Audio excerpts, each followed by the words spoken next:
Hello student, I am Meek Singh, your English teacher. Today I am going to explain you third chapter of 11th class, Discovering Truth. The saga continue. Okay, ये जो chapter है इसको लिखा है A.R. Williams ने और ये relate करता है हिस्ट्री से, इजिप्ट की हिस्ट्री से ये चैप्टर रिलेट करता है। आपको मैं बता दूं शॉर्ट में, ये जो चैप्टर है इसमें हम टुट नाम के किंग है उसकी शॉर्ट हिस्ट्री देखेंगे, उसका शॉर्ट हिस्ट्री देखेंगे और उसकी मृत्यु के 3000 साल बाद उसके टॉम को किसी ने खोजा। एक कार्टर नाम के एक आगे जो शो थे उन्होंने खोजा पहले, फिर उसके बाद जहाई हबास और कई लोगों ने इसको खोजा और ये जानने की कोशिश की कि वो टुट कैसे मरा या उसको मार दिया गया। इन सब के रहस्य को जानने के लिए उसके टॉम को की खोज की गई, उसका सीटी स्कैन किया गया। इस कहानी को पढ़ते हैं और काफ़ी अच्छी इंटरेस्टिंग कहानी है, पूरा समझना। अगर कोई डाउट रह जाए तो माइंड में तुम्हारे फिर पूछना मुझे। ओके, तो वीडियो को लास्ट तक देखना बेटा, सबसे मेन चीज़ होती है लास्ट तक देखना, समझना, तभी तो कॉन्सेप्ट समझ में आएगा। मान लो कि आपने 4 मिनट देख लिया फिर छोड़ दिया, ये सही नहीं है ना। तो शुरू करते हैं, पूरा लास्ट तक देखना एक बार, फिर डाउट रहे तो पूछना। ओके, शुरू करते हैं। तो जैसा कि हमारे A.R. विलियम्स ने बता रहे हैं, देखो ये टुट है हमारा। वो कहते हैं कि वो एक टीनेजर था जब वो मरा, ऐसा मानते हैं हमारे ऑथर। जब वो टुट मरा तो वो टीनेजर, जानते हो आप लोग, 13 से 19 साल के एज में होते हैं जो बच्चे, उन्हें टीनेजर कहते हैं। और ऐसा मानते हैं कि जो टुट था वो अपनी फैमिली का अंतिम उत्तराधिकारी था और उनकी जो फैमिली थी उसने कई सेंचुरीज राज किया इजिप्ट पे। और जब वो मरा तो उसे क्या किया, गोल्ड से लाद कर, सोने से लाद कर उसे लास्ट में उसका अंतिम संस्कार कर दिया गया और उसे फिर भुला दिया गया। ओके, ऐसा मानते हैं इजिप्ट में लोग। जो किंग होते थे वो, उनकी सोच थी कि मैं जब मरूँ तो मेरा सारा जो संपत्ति मेरे साथ में रख देना, ऐसा मानते थे वो। फिर क्या हुआ, पहली बार उसके टॉम की खोज की गई 1922 में। ओके, तो मॉडर्न जो वर्ल्ड था उसने बहुत सारी संभावना जाहिर की, बहुत सारी अटकलें लगाई कि जो टुट है उसका मर्डर किया गया होगा। ऐसा मानते थे सब लोग, ज़्यादातर लोग मानते थे कि उसका मर्डर किया गया होगा, मतलब वो लड़का था जो टीनेजर किंग था, उसको किसी ने मारा होगा।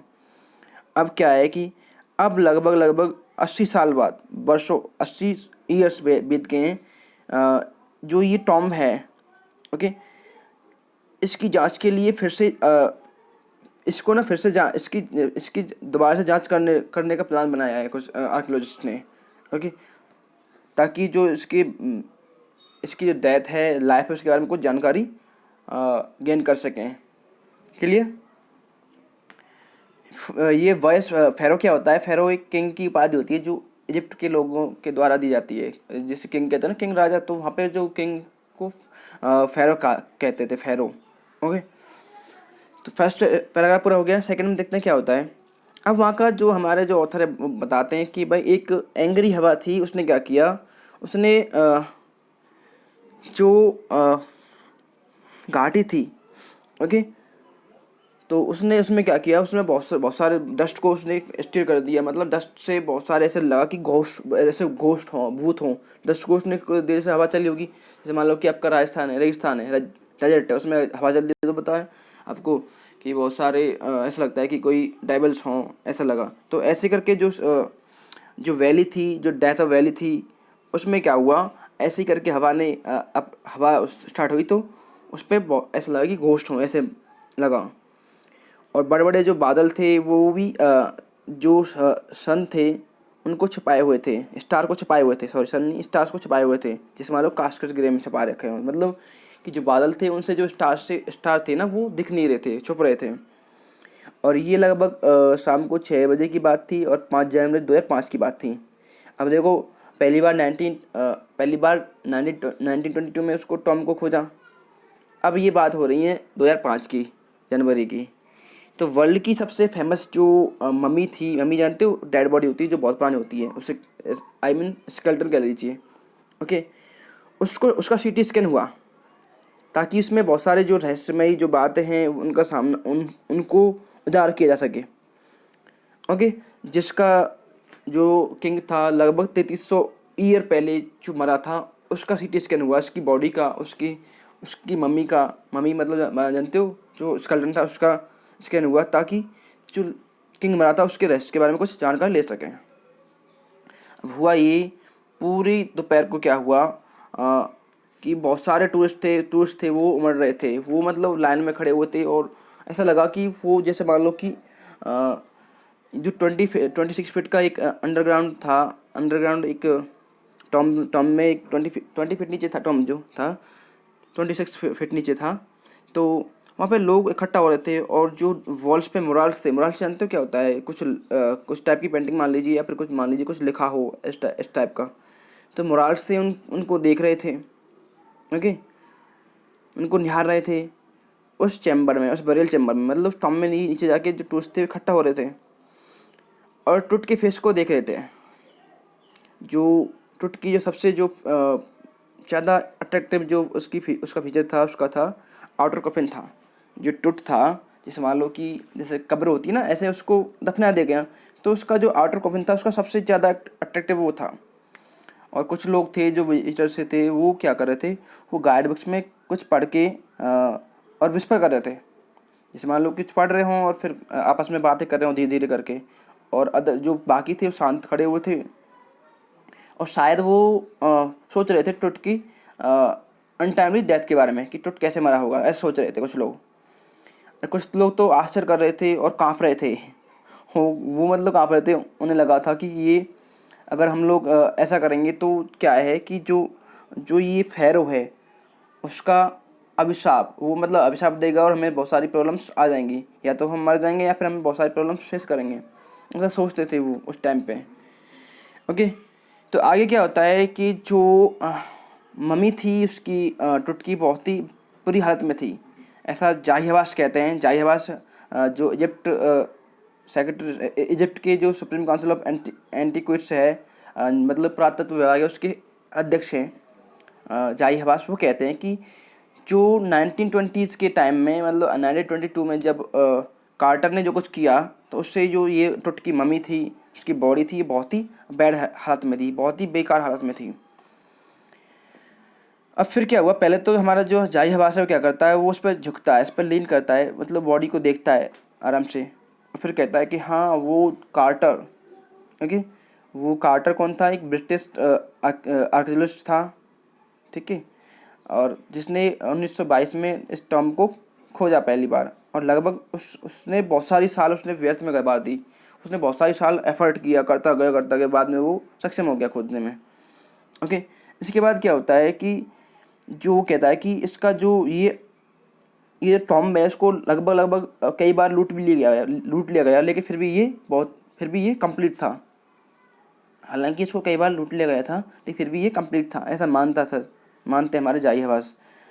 तो बाद में क्या हुआ वो बताते हैं कि फिर भी जैसे मान लो कि बहुत सारी चीज़ों को यहाँ से लूट लिया गया टॉम से, लेकिन फिर भी ये बहुत अच्छा रॉयल कलेक्शन था अब तक का, फाउंड किया गया था पूरे वर्ल्ड में। और ये क्या था, एक फेरोज की कहानी का एक हिस्सा बन गया।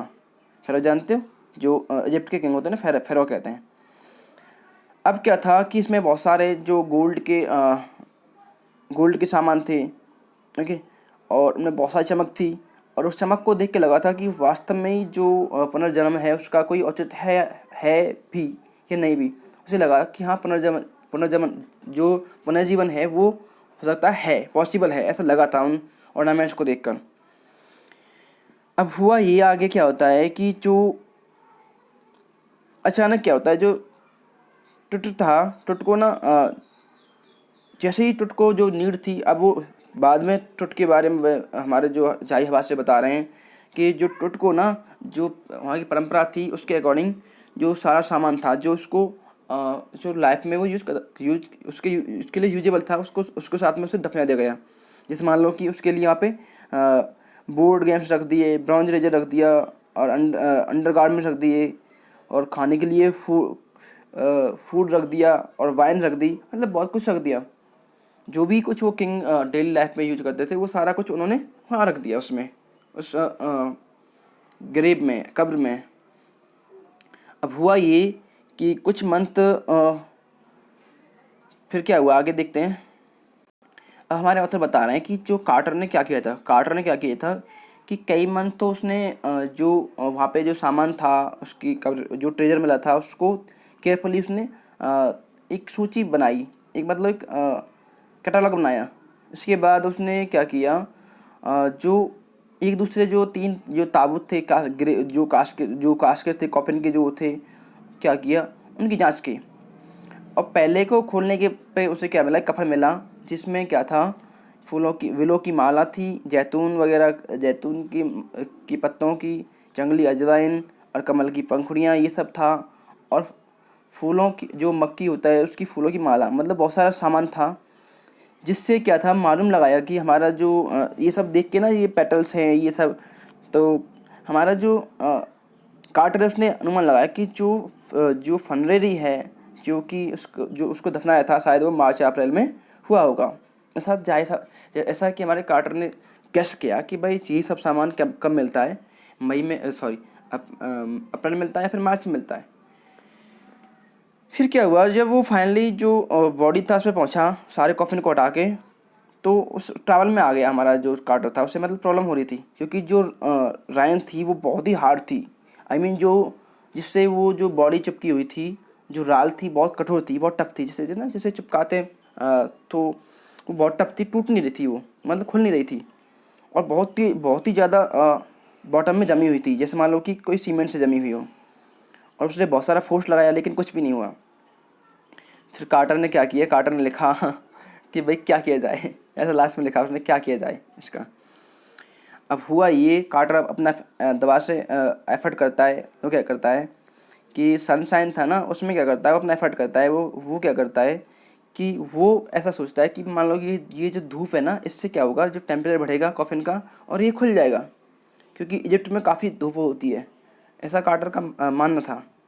तो उसे लगा कि ये जो राइन्स है ये लूज हो जाएगी और ये खुल जाएगा ये कॉफिन। तो उसने बहुत घंटे उसे धूप में रखा और लगभग 140 डिग्री तक उसे गर्म किया। ओके, लेकिन फिर भी कुछ भी नहीं हुआ और फिर उसने क्या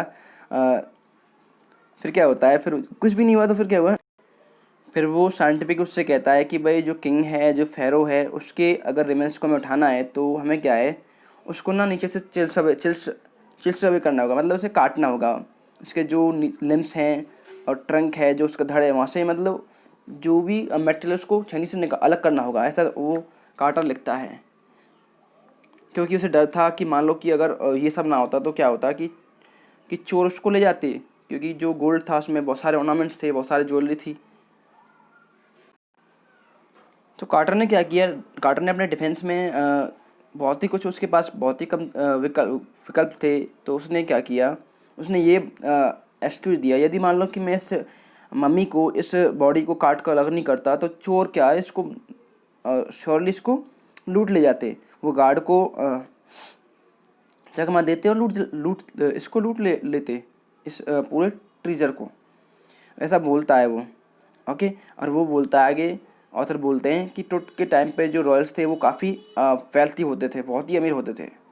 और उनका मानना था कि वो अपने जो सारा सामान है, बिलोंगिंग्स हैं, वो अपने साथ में ले जाएंगे जब वो मरेंगे, तो ऐसा उनका मानना था।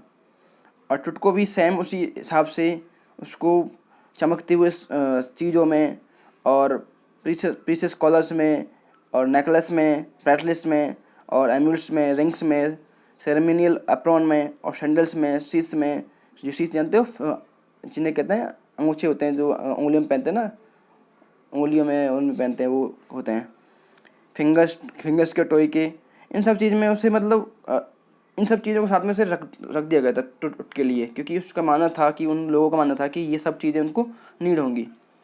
तो जो रॉयल फैमिली थी उस टाइम पे, जो किंग्स हुआ करते थे, तो ऐसा ही उनका सबका ही था ना, टुटका नहीं था, सब लोगों का यही मानना था कि वो लोग जब मरेंगे तो अपना सारा सामान साथ में ले जाएंगे। ओके, तो हुआ क्या, जो सारा सामान था वो प्योर गोल्ड का था। अब उसको अलग करने के लिए टुटको से जो भी उसका सामान था, जो भी गहने थे, कार्टर ने क्या किया, कार्टर ने मम्मी का जो हेड था उसको और उसके काफ़ी जॉइंट्स को अलग अलग करके निकाला। ओके, और जब उसके आदमियों ने ये सब कुछ काम कर दिया, कार्टर के जो लोग थे उन्होंने ये सब काम किया, नॉट कार्टर ने नहीं किया था। कार्टर ने अपने लोगों को ऑर्डर दिया और उन्होंने सारा जो टुट की जो बॉडी थी उससे सारा रेमेंस था वो निकाल दिया। आई मीन उसके धड़ को अलग कर दिया, ऐसे सब सारे जॉइंट्स को अलग कर दिया और फिर उसे एक बॉक्स में इकट्ठा कर लिया। ओके, अब जो टुट है वो आराम से अपना वहाँ पे लेटा हुआ था आराम से, किस में, उस बिस्तर में, मतलब बॉक्स में। अब उसको निकाल दिया गया क्योंकि उसे डर था कि कहीं चोरी न कर ले जाए, तो उसने ऐसा कुछ किया। अब हमारे ऑथर बोलते हैं कि जो आर्कोलॉजी है वो चेंज हो गई है, बहुत सारी चेंज हो गई है। अब वो ना पैसे के लिए या फिर ज्वेलरी के लिए नहीं करते हैं, अब वो इस पर ज़्यादा ध्यान देते हैं कि जो डेथ है और जो लाइफ है उसमें क्या है, वो जानते हैं कि इसमें कुछ रहस्य मिले नए नए, ना कि वो ये नहीं कि पैसा मिल जाए, कुछ ऑर्नामेंट मिल जाए। इस सब से परे हो गए हैं आजकल जो आर्कोलॉजी है वो बहुत चेंज हो गई है, ऐसा मानते हैं हमारे ऑथर। वो कहते हैं कि ये बहुत सारे टूल्स को यूज करते हैं। इसमें क्या है कि टेक्नोलॉजी है, मेडिकल टेक्नोलॉजी है। अब वो बोलते हैं कि 1968 में क्या हुआ, 1968 में क्या हुआ अब देखो कार्टर ने तो अपना 1922 में कर लिया। इसके बाद क्या हुआ, एक प्रोफेसर थे, ओके, एनाटॉमी क्लास के प्रोफेसर थे, उन्होंने टुट की बॉडी का स्कैन किया 1968 में। तो उन्होंने ये रिवील किया कि जो टुट का जो उसकी चेस्ट है ना, वहाँ से कुछ उसकी जो पसलियाँ हैं वो गायब हैं। ओके, ऐसा कुछ उसने वहाँ पे ये सब रिवील किया इस प्रोफेसर ने। अब समझ में आया कि पहली बात तो उसको कार्टर ने खोज किया उस टॉम को, फिर बाद में जो प्रोफेसर हैं उन्होंने भी उसकी खोज की और बाद में उसका सीटी स्कैन किया। अब आगे देखते क्या होता है इस कहानी में। तो हमारे ऑथर बोलते हैं कि आजकल क्या है कि डायग्नोस्टिक जो इमेज है वो आराम से कंप्यूटर टोमोग्राफी है उससे होती है। मतलब कि आजकल टेक्नोलॉजी काफ़ी आ गई है और सीटी स्कैन से क्या है कि आजकल ना जो एक दूसरे में बहुत सारी जो लगभग 100 ऑफ रेज हैं उनको आपस में डालते हैं और मतलब बहुत सारी एक टाइप की एक ब्रेड टाइप में मतलब एक वर्चुअली बॉडी बना देते हैं। और आज का जो टाइम है उससे क्या है कि बहुत सारा जो टेक्नोलॉजी है उसने बहुत कुछ अचीव कर लिया है। उससे क्या है कि पूरा बॉडी का स्ट्रक्चर बना देते हैं, जैसे मान लो कि कोई ये बॉडी वास्तव में है, वर्चुअली ऐसी बॉडी बना देते हैं वो। ओके, बहुत सारी जो रेज डालते हैं आपस में, जैसे भी जो भी आपकी मम्मी है उसके अकॉर्डिंग वो रेज डालकर उसे एक टाइप का वर्चुअली बॉडी उसको रूप दे देते हैं, जैसे मान लो कि ये ऐसा आदमी रहा होगा। ओके, लेकिन फिर भी अभी अभी दो जो सवाल हैं वो अभी भी वो जारी हैं। दो सवाल अभी भी वो डाउट में चल रहे हैं कि टुट की जो मौत है वो कैसे हुई है और जब वो मरा था कि वो कैसे मरा। ओके, ये दो सवाल अभी भी माइंड में बने हुए हैं। सारे जो ये सब काम कर रहे थे, ये सब खोज में लगे हुए थे टुट के बारे में, तो ये दो अभी सवाल उनके माइंड में, जहन में चल रहे हैं कि वो कैसे मरा और उसकी उस टाइम पे एज क्या थी। ओके, तो बाकी जो चैप्टर रह गया उसको हम अगले वीडियो में करेंगे कवर। ठीक है बेटा, अगर फिर भी कोई तुम्हारे मन डाउट चल रहा हो तो आप मुझे पूछ सकते हैं। Okay, thank you. ये चैप्टर इसको ना थोड़ा सा एक हिस्ट्री के वे से पढ़ें। ऐसा नहीं कि इसमें कहानी तो है, कहानी कुछ नहीं है इसमें, एक हल्की सी कहानी आएगी जो मैं अगले पार्ट में डिस्कस करने वाला हूँ।